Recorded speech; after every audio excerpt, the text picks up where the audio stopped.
En ce qui concerne l'enlèvement de l'Église, il s'agit d'un thème très important, sinon capital, puisque c'est le couronnement de ce que le Seigneur Jésus-Christ est venu faire sur la terre. Si nous ratons l'enlèvement de l'Église, alors nous avons tout raté. Jésus l'a dit, qu'il viendra comme un voleur. Quand un voleur vient chez nous, il ne nous annonce pas de calendrier, il vient à l'improviste. Il a dit, nul ne connaît ni le jour, ni l'heure. Alors, l'enlèvement de l'Église sera une surprise pour ceux qui n'attendent pas l'avènement du Seigneur Jésus-Christ dans une vie de sanctification. C'est de ça qu'il s'agit. Jésus est venu, il a tout accompli. Il est mort crucifié à notre place, enterré et ressuscité pour nous justifier. Alors, dès que nous croyons, nous devons demeurer en lui. On ne vient pas à Jésus pour repartir à la création. C'est de ça qu'il s'agit. Donc, depuis le livre de Genèse, nous avons le cas de Enoch. Enoch vivait avec les autres, mais à un moment donné, et il a donné sa vie à Jésus-Christ. Il a marché avec Jésus pendant 300 ans, je crois, et après il a été enlevé parce qu'il était différent des autres. Il était différent des autres. Et nous connaissons aussi le cas d'Élie. Élie dans 2 Rois chapitre 2, et Élie a été enlevé. Il n'a pas connu la mort. Alors, l'enlèvement de l'Église a pour but quoi? Jésus-Christ vient pour extirper les siens, ceux qui ont tout abandonné pour le suivre lui seul, pour les extirper de la colère à venir. C'est de ça qu'il s'agit. Et en même temps, l'enlèvement de l'Église a pour but de venir châtier le monde. Alors, comme nous ne sommes plus du monde, alors nous ne devons pas être châtiés avec eux. Paf, enlevés, avant que le châtiment n'ait lieu. Nous connaissons l'exemple du déluge aussi. Dans Genèse 7, l'arche de Noé était un peu puissant face au déluge qui était venu pour détruire toute la terre. Toute la terre a été détruite des animaux, des êtres humains, sauf Noé et sa famille qui étaient préservés. Ça, c'est une image de l'enlèvement de l'Église. Et l'Église dans laquelle notre Église, l'Église aujourd'hui, doit en être très consciente. Et dans Jean chapitre 14, à partir du verset 1, Jésus nous dit que votre cœur ne te trouble pas. Vous voyez, nous sommes dans un monde difficile où il y a des choses qui peuvent nous faire, qui peuvent nous troubler. Il dit que votre cœur ne te trouble pas. Il dit ça à qui? À ceux qui ont tout abandonné pour le suivre. Que votre cœur ne te trouble pas. Croyez en Dieu et croyez en moi. Car dans la maison de mon Père, il y a plusieurs demeures. Si cela n'était pas, je vous le redis. Alors je m'en vais vous préparer une place. Et quand je le refais, je reviendrai et je vous prendrai avec moi. Voilà l'enlèvement. Il dit ça à ceux qui ont tout abandonné, à ceux qui persévèrent dans ce monde troublé, sans que leur cœur soit troublé, parce que je dis que c'est leur assurance. Cela est très important. Et dans Jean chapitre 11, toujours, Jésus dit, pendant qu'il ressuscite le Lazare qui était mort, il dit à Marthe, qui était pratiquement incrédule, n'ai-je pas dit que si tu crois, tu verras la gloire de Dieu? Et Marthe ne croyait pas à la résurrection de Jésus-Christ avant la résurrection de la fin, avant le jugement dernier. Jésus-Christ lui dit donc que je suis la résurrection et la vie. Celui qui vit et croit en moi ne mourra. Et celui qui croit en moi, celui qui vit et qui croit en moi ne mourra pas. Celui qui vit et croit en moi vivra même s'il meurt. Ce sont les deux phases de l'enlèvement. Si tu vis, tu crois en Jésus-Christ et tu meurs, tu revivras. C'est la résurrection de ceux qui sont décédés. Et celui qui vit et croit en moi ne mourra point. Ce sont ceux qui seront enlevés au son de la trompette. Au moment où la trompette sonnera, ils n'auront pas connu la mort. Alors, dans l'Apocalypse 4, c'est un passage très important. Jean est enlevé. Il dit, j'ai entendu une voix du ciel qui me dit, monte ici et je te montrerai les choses qui vont arriver. C'est l'enlèvement. Jean a été enlevé. C'est l'église, c'est l'image de l'église. Et les impies sont restés. Quand Jean est monté, il a vu les choses au ciel. Et puis, le reste des mécréants qui ne connaissaient pas, qui n'entendaient pas la voix de Dieu, ils sont restés. Matthieu 25 nous parle des 5 vierges et des 5 vierges sages et des 5 vierges folles. Il y a beaucoup d'interprétations dans cela, mais cela parle de l'enlèvement de l'église. Les 5 sages qui ont gardé leur huile, le Saint-Esprit, jusqu'au moment de l'enlèvement, n'ont pas atteint l'enlèvement. Mais les 5 vierges folles, qui n'ont pas eu le Saint-Esprit au moment où il y avait l'enlèvement de l'Église, l'ont raté. Il y a ceux qui disent que, bon, voilà, les 5 vierges folles, ce sont les croyants juifs, mais qui n'ont pas cru en Jésus-Christ. Ils sont restés dans le judaïsme. Ils n'ont pas d'huile, ils ne peuvent pas garder d'huile. Alors, et les autres 5 vierges sages sont les juifs qui ont cru au Seigneur Jésus-Christ, les juifs messianiques. Ceux-là, au son de la trompette, ils vont être enlevés. Ne l'oublions pas. Et pratiquement, enfin, il y a dans Apocalypse 12 qui nous parle de la femme enveloppée du soleil et avec la lune sous ses pieds. Et elle va enfanter un fils qui est l'enfant mâle. Et l'enfant qu'elle va enfanter va être enlevé vers son Dieu et vers son Père. Il ne s'agit pas de Jésus-Christ, cet enfant, parce qu'au moment où Jean nous raconte ceci, Jésus-Christ est déjà mort et ressuscité. Et Jean est venu après Jésus, et il nous dit donc il s'agit de l'enlèvement. L'enfant mâle est l'église des vainqueurs qui se trouve dans la femme qui est l'église visible. Donc quand l'enfant mâle va naître, c'est-à-dire que l'église des vainqueurs qui va sortir de l'église visible, cet enfant mâle va être enlevé au son de la trompette. Et l'église visible restera donc seulement avec ceux qui disent du bout de lèvres qui sont des chrétiens, mais qui n'attendaient pas l'enlèvement de l'église. Ils ont donc été pris de court parce qu'ils vivaient une vie qui ne glorifie pas Dieu au moment où la trompette sonne. Ceux-là, le diable va poursuivre ceux-là pour les châtier, et ce sont ceux-là qui vont entrer dans la grande tribulation, et ils vont passer 7 ans de tribulation. Donc nous devons comprendre cela. Donc l'église, donc aujourd'hui, doit enseigner l'enlèvement de l'église. Si nous prêchons l'évangile, sans montrer aux gens que le but ultime de la justification que nous recherchons, c'est que nous soyons glorifiés avec le Seigneur Jésus-Christ à la fin. Ceux qu'il a prédestinés, il les a appelés. Ceux qu'il a appelés, il les a justifiés. Ceux qu'il a justifiés, il les a glorifiés. Et il dit que Dieu nous prédestine afin que nous soyons semblables à l'image de son Fils, afin que son Fils soit le premier-né entre plusieurs frères. Jésus-Christ est venu pour mourir, pour être enterré, pour ressusciter et pour monter au ciel. C'est ça le cheminement de chacun d'entre nous. Un vrai chrétien meurt crucifié avec Jésus. Ses péchés sont cloués à la croix avec Jésus. Il est enterré. Son vieil homme est enterré avec les péchés et il ressuscite en nouveauté de vie avec Jésus. Et pour être enlevé au ciel, pour être avec Jésus pour l'éternité. Nous devons comprendre ces choses-là. C'est pourtant très simple.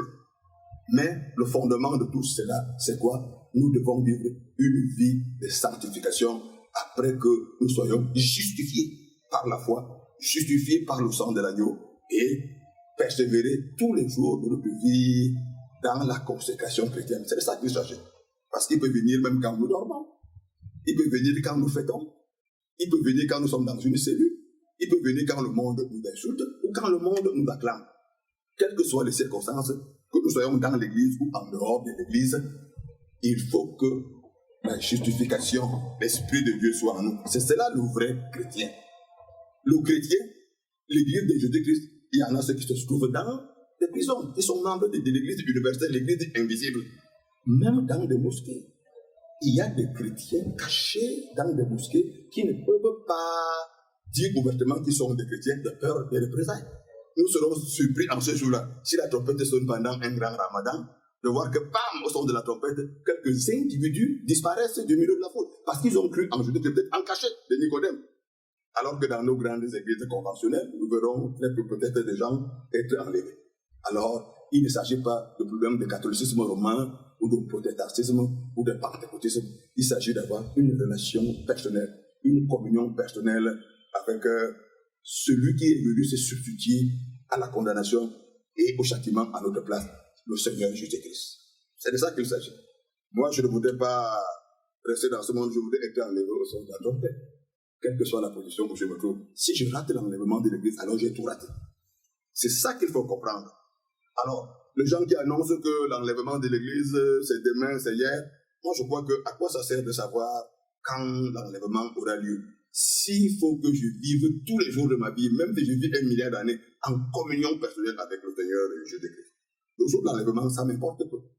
Ce qui m'importe le plus, c'est que je sois permanemment en communion avec celui-là qui est mort, enterré et ressuscité pour que je sois justifié. C'est de ça qu'il s'agit. Je ne sais pas s'il y a d'autres questions à poser à cet effet. Merci pour votre intervention, évangéliste. Mais toutefois, il y a une catégorie de personnes qui, se basant sur la Bible, certains versets, ils parlent des 7 semaines de Daniel, la prophétie de Daniel et autres, l'Apocalypse, ils arrivent à déterminer une date. Est-ce que bibliquement, on peut déterminer une date? S'il fallait déterminer une date, le Seigneur, je dirais, dans son humilité, parce qu'il s'est fait homme, il était homme total, homme parfait et Dieu parfait. Mais dans son humanité, il a dit que même lui, le Fils, en tant qu'homme, il ne connaît pas la date. En tant que Dieu, Jésus connaissait la date. Il n'a pas fonctionné sur la terre en tant que Fils de Dieu. Il a été déclaré Fils de Dieu avec puissance par sa résurrection d'entre les morts. Romains 1, verset 3. Et Acte 13, verset 33. Donc pendant qu'il fonctionnait ici sur la terre, il fonctionnait en tant qu'homme. La seule différence, c'est que homme, sans péché. Donc, si c'était normal, les gens qui calculent aujourd'hui qu'ils prennent les ordinateurs faits par la sagesse humaine, les tester là, les dates de Daniel, et ainsi de suite, et qu'ils veulent monter les dates. Pourquoi? Pour quel but? Si la date était nécessaire, Jésus, homme, aurait connu la date. Là, nous sommes trop. Mais il a dit à ses disciples, il ne faut pas que les gens sachent aujourd'hui que je suis Fils de Dieu. Pierre, tu l'as dit, c'est le Saint-Esprit qui l'a relevé. Ça viendrait après. Donc, je disais, moi, ça ne me sert à rien. Moi, d'abord, même si les gens connaissaient la date, moi, je ne peux pas la connaître. Ça ne me sert à rien. Si la date du retour de Jésus était importante, le Seigneur Jésus-Christ aurait fait que je sache, même en priant, en jeûnant, il allait permettre que j'ai une révélation de ça. Ça me sert à quoi de connaître la date de l'enlèvement? Et puis, voilà une autre. Tous ceux qui ont prédit, ou qui ont osé prédire la date du retour de Jésus ont tous échoué. Ont tous échoué. Et ceux qui vont la prédire demain échoueront aussi. Parce que c'est clair. On s'amuse pas avec le feu. Mais ceux-là s'amusent avec le feu. Alors, la date du retour de Jésus, elle est inconnue par nous, les humains. Il n'y a que Dieu seul qui connaît son retour, la date de son retour. Mais ce que je sais, c'est qu'il revient très bientôt. Peut-être qu'avant la fin de cette émission. Ok, merci bien, évangéliste. Mais ceux qui pronostiquent une date, quand nous refusons la date en disant que nous ne croyons pas qu'il y ait une date, ils disent peut-être que c'est parce que nous aimons ce monde et que nous ne voulons pas le quitter. Et que nous avons peur d'affronter une date. Moi, je suis dans ce monde avec Jésus. Tant que Jésus est avec moi dans ce monde, j'aime là où Jésus se trouve. Le jour que Jésus décidera que nous allions à Mars, j'irai avec Jésus à Mars. Mais pour le moment, Jésus veut encore que je sois dans ce monde-ci pour le témoigner, pour prêcher l'évangile. Paul disait que j'aimerais bien quitter ce monde, mais à cause de vous, je reste encore. Cela dépend de Jésus. Soit que j'aille, je sorte de ce corps, ou que je reste dans ce corps. Mais tout ce qu'il faut, c'est que Abanga Onana demeure dans ce monde pour proclamer l'évangile, parce qu'il y a encore plusieurs qui sont morts, qui attendent cet évangile. Qui donc va prêcher l'évangile? Jésus-Christ m'a laissé dans ce monde. Il me dit, comme le Père m'a envoyé, moi aussi je t'envoie. Va, fais de toutes les nations des disciples. Va prêcher l'évangile en Chine, aux États-Unis, en Amérique, partout au Cameroun, partout sur la terre. Comme le Père m'a envoyé, moi aussi je t'envoie. Alors, ça c'est le monde, non? Je dois aller vers le monde. Si j'évite le monde, je ne peux pas prêcher l'évangile. Il y a de cela 26 ans, avant le 18 octobre 1989, moi aussi j'étais du monde. Mais il a fallu que quelqu'un vienne me prêcher l'évangile. Si cette personne avait haï le monde, elle ne serait pas venue vers moi avant le 18 octobre 1989 et je n'aurais jamais connu l'évangile.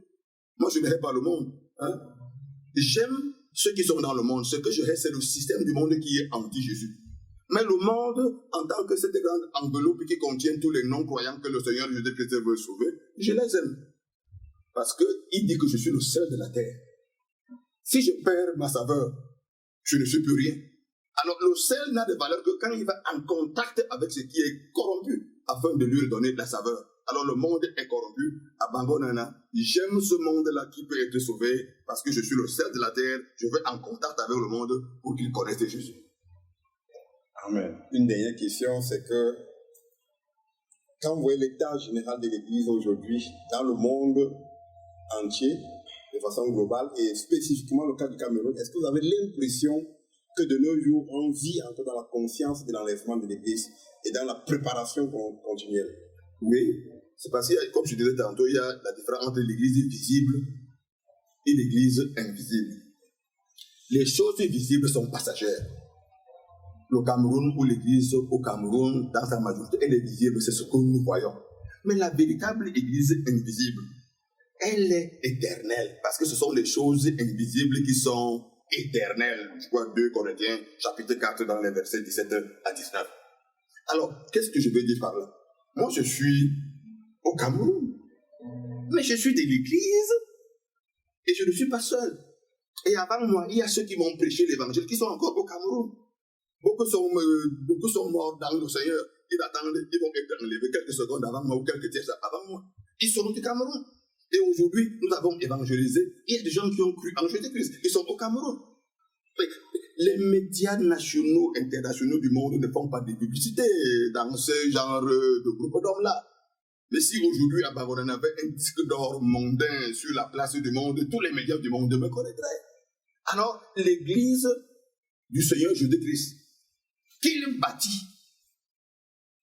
les portes du séjour de mort ne prévaudront jamais contre elle. Que cette église soit au Cameroun, en Chine, dans les Amériques ou en Europe, c'est l'église universelle, constituée de tous les nés de nouveau, de tous les justifiés. Alors moi je me dis, l'église visible au Cameroun, l'église des vainqueurs se porte bien, parce que le Seigneur Jésus-Christ la garde. Et les portes de l'enfer ne pourront jamais prévaloir contre elle. Ne marchons pas par la vue, marchons par la foi en Jésus-Christ. Allons dans les quartiers, parlons de Jésus. Nous allons voir une multitude d'hommes, de femmes, de vieilles femmes. Alors, partout maintenant au Cameroun, partout où je vais prêcher l'évangile, dès que je parle de Jésus, il y a ceux qui insultent, il y a ceux qui se moquent, mais d'autres qui viennent, beaucoup qui viennent. Parce qu'on parle seulement de Jésus.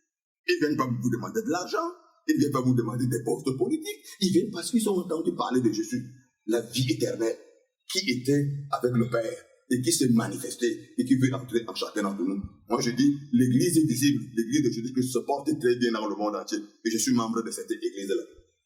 Ok, pasteur, quand vous dites que l'église se porte bien, et vous parlez spécifiquement du cas du Cameroun, l'église invisible se porte très bien, j'ai dit, pas l'église visible. L'église invisible. Là, ça pourrait prêter confusion. Oui, c'est parce qu'il y a l'église invisible qui est constituée de tous ceux qui professent le christianisme. Moi, je connais des gens dans l'église qui sont des coureurs de jupons. Quand je n'avais pas cru, j'allais coucher, j'avais des concubines dans l'église qui chantaient dans les chorales autres. Mais tout le monde dit qu'il est à l'église. Il y a de l'église visible, les gens se battent. Ce sont les hommes qui se positionnent, ce sont les hommes même qui ont pris la place de Dieu. Et il y a une confusion totale. Mais il y a l'église invisible. Celle-là que Jésus-Christ bâtit. Celle-là que les portes de ce jeu de monde ne peuvent jamais prévaloir contre elle. Elle est constituée de tous ceux qui ont cru au Seigneur Jésus-Christ de tout leur cœur et qui demeurent dans sa parole contre vents et marées en attendant le son de la trompette de l'enlèvement de l'église. Je vous dis cela, ils sont vivants, ils sont nombreux et ils sont inébranlables. C'est de ce que je parle. Je ne parle pas de ceux qui prophètent Jésus du bout des lèvres. Je ne parle pas de ceux qui sont dans le christianisme pour des intérêts personnels ou égoïstes. Il y a même le christianisme tribal. Je ne parle pas de celui-là. Il y a le tribalisme politique. Je ne parle pas de celui-là. Il y a beaucoup de formes. Il y a tout dans ce qu'on appelle l'église visible. Celle-là n'est pas celle que le Seigneur Jésus-Christ est en train de bâtir. Mais je parle bien de l'église invisible. Le Chinois qui est né de nouveau et justifié, il est mon frère en Christ. Mais je ne le connais pas. Alors que mon frère de famille, qui se dit aussi chrétien comme moi, mais qui m'appelle secte. Bon, ou que moi j'appelle secte, qui parmi nous est de l'église visible et qui parmi nous est de l'église invisible. À réfléchir. Et comment savoir? Jésus-Christ, la boussole de toutes choses, le thermomètre de toutes choses, les talons de valeur de toutes choses, c'est la parole de Dieu. Quiconque croit au Seigneur Jésus-Christ, Fils de Dieu fait homme, crucifié, enterré, ressuscité le 3e jour, est mon frère et ma soeur en Christ. Maintenant, après avoir fait ça, il faut qu'il persévère en cela, jusqu'à ce que la trompette sonne.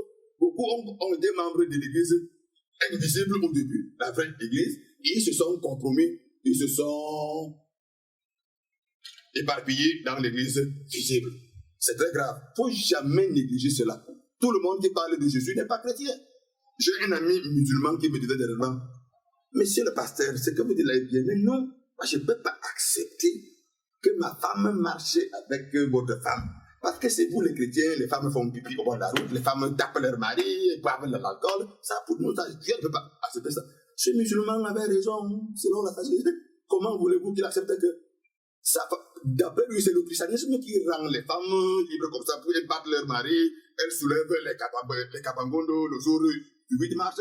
Il va te dire que les femmes musulmanes ne font pas ça. Et voilà les choses qui font que beaucoup de musulmans vont quitter ce monde sans connaître Jésus. Parce qu'ils croient que Jésus-Christ, c'est la caricature de l'église invisible que vous et moi nous présentons.